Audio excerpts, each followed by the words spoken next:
next one is just really being deliberate about thinking about the idea of distraction-free zones, and not just distraction-free zones, but just how we can start to control all the distractions that are around us. There's lots of different ways to do that. There's lots of different tools, and this just sort of helps kids think through some of the tools that are available. Right. And not some of the tools might be tangible, some of them might be more tech, right? And I know a lot of parents are finding that with kids on screens a bit, they need to have some semblance of control.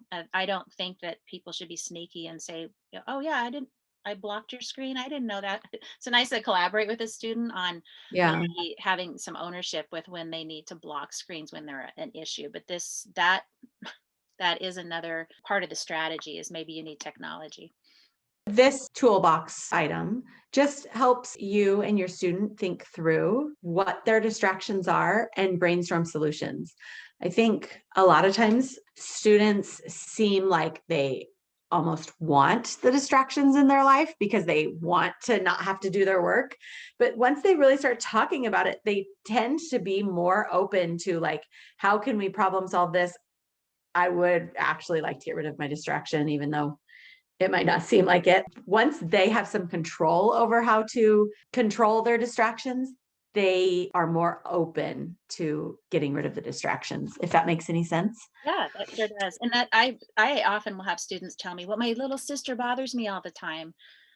And now that's a problem that you can sit with and say, "Well, that's why you can't get your work done," like you're saying, Kelly. But part of part of us trying to help empower students is to allow them that empowerment of coming up with solutions for the problem. So you can sit there and just be Yeah. distracted all like 24/7 if that's your choice, but there's solutions with everything here. So this is a really great worksheet for you to sit with your student. Yeah. And for them to talk it through and figure out some of their own solutions rather than having all of the solutions kind of pressed upon them. Hmm. If they can come up with how they want to solve it, it Right. can be pretty powerful. So this document, just the stuff on the left, we've Oh, provided sorry, I some had to go back. typical, no, that's okay. We've provided some typical distractions on the left.